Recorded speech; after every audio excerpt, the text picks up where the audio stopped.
Assalamualaikum warahmatullahi wabarakatuh.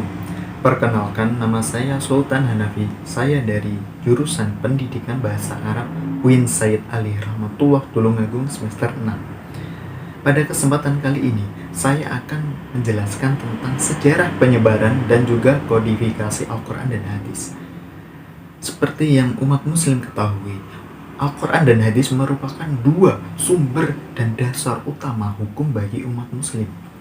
Al-Quran sendiri merupakan kitab suci umat muslimin yang diturunkan oleh Allah Subhanahu wa taala kepada Nabi Muhammad SAW secara mutawatir melalui malaikat Jibril. Al-Quran ini terdiri dari 114 surat yang mana wahyu yang pertama turun adalah surat Al-Alaq ayat 1 sampai 5. Pada masa Rasulullah SAW, saat Rasulullah menerima wahyu, maka beliau akan segera menyampaikan kepada para sahabat untuk dihafalkan oleh mereka. Nah, nanti pada masa itu juga ada yang namanya penulis wahyu. Nah, di antara sahabat-sahabat ini akan ada yang mencatat dan menulis wahyu yang telah disampaikan oleh Rasulullah SAW. Untuk penyebarannya sendiri, Rasulullah SAW menyampaikan wahyu ini dibagi menjadi dua masa. Yang pertama, wahyu diturunkan pada masa sebelum Rasulullah hijrah. Nah, surat-surat yang turun pada masa ini maka akan dinamakan dengan golongan surat Makkiyah. Lalu yang selanjutnya, masa yang kedua, yaitu masa setelah Rasulullah SAW dan para sahabat itu hijrah ke kota Madinah. Karena itu, surat-surat yang turun pada masa ini akan dinamakan surat Madaniyah. Pada masa ini menjadi terbagi lagi menjadi dua fase. Ya, fase yang pertama, fase di mana masih banyaknya dari orang-orang non-muslim yang berada di Madinah ini menolak adanya dakwah penyebaran Al-Quran. Lalu setelah itu pada masa jayanya, pada masa yang kedua, dakwah dan penyebaran Al-Quran ini sudah tidak ada lagi yang berani untuk menentangnya. Lalu untuk hadis itu sendiri, hadis merupakan segala bentuk ucapan, perbuatan maupun takrir Nabi Muhammad SAW. Nabi SAW selama memimpin umat muslim selama 23 tahun. Bersamaan dengan itu, Rasulullah SAW telah menyampaikan berbagai hadis berjalan dengan adanya turunnya Al-Quran. Rasulullah SAW menjelaskan tentang ayat-ayat yang masih belum bisa dipahami oleh para sahabat. Rasulullah juga menyampaikan syariat-syariat yang terdapat dalam Al-Quran melalui hadis. Nah, untuk penyebaran hadis ini sendiri juga Rasulullah menyampaikannya itu tidak semerta-merta hanya menggunakan ucapan saja, tetapi juga menggunakan tulisan, maupun Rasulullah SAW mempraktekkan dari syariat yang ada. Nah, Rasulullah SAW juga tidak hanya menyampaikan hadis ini saat berada di masjid, tetapi juga di tempat-tempat umum seperti pasar dan lain sebagainya. Baik, selanjutnya kita akan membahas tentang kodifikasi Al-Quran dan hadis. Nah, pada mulanya, pada masa Rasulullah SAW sudah ada dari para sahabat itu yang menulis dan mengumpulkan dari wahyu-wahyu yang telah disampaikan.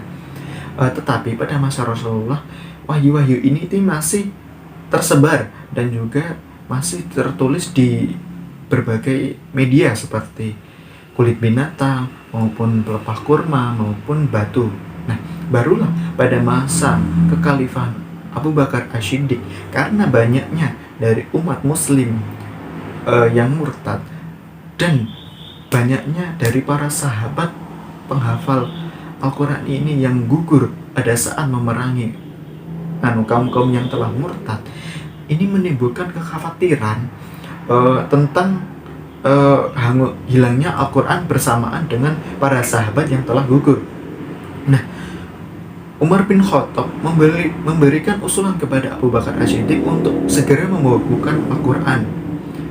Tetapi pada awalnya Abu Bakar As-Siddiq ini ragu untuk melakukan pembukuan Al-Quran ini sendiri, karena pada masa Rasulullah SAW ini belum pernah dilakukan. Akhirnya Allah membukakan hidayah kepada Abu Bakar As-Siddiq dan beliau akhirnya mau untuk membukukan Al-Quran. Beliau memerintahkan para sahabat yang dipimpin oleh Zaid bin Sabit untuk mengumpulkan wahyu-wahyu yang telah disampaikan ke dalam satu kesatuan.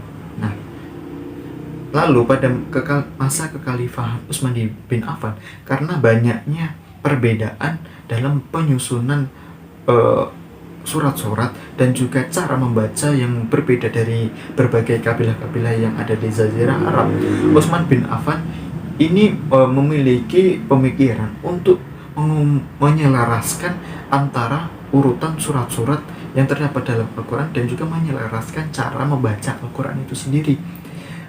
Beliau akhirnya kembali memerintahkan kepada Zaid bin Sabit dan juga para sahabat untuk menyelaraskan isi dari Al-Quran, menyelaraskan urutan surat-surat yang ada di dalam Al-Quran.